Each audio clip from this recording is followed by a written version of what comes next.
Why does the coronavirus pandemic make it important for doctors, particularly primary care doctors, to use telehealth? It is a huge evolution, one that no one could have expected to happen as quickly. But the COVID virus created a situation where there were a lot of people at significant risk for severe disease. And with that, there was a huge opportunity for that disease to be spread into healthcare facilities and really adversely affect a lot of patients who were there and vulnerable to severe outcomes with the COVID disease.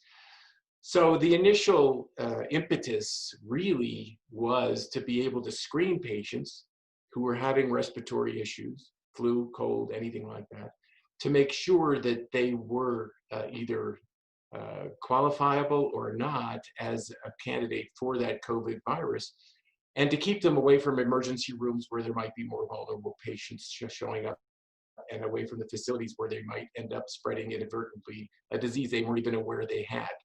It was an unknown. So I think first you had that protection factor and triage opportunity.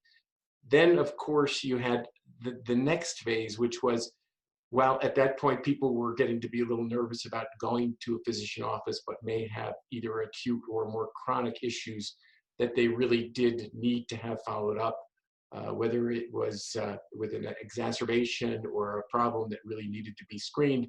Do I need to see an ER? Do I need to have some testing done? What can I do and how can I deal with it?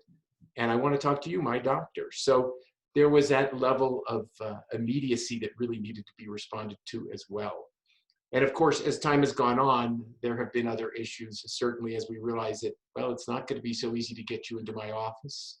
Every time you may be nervous about it, I may not have the facility that you have access to easily. So let's do the visit this way. If we have to do something more, then we'll arrange and agree on how that can be done.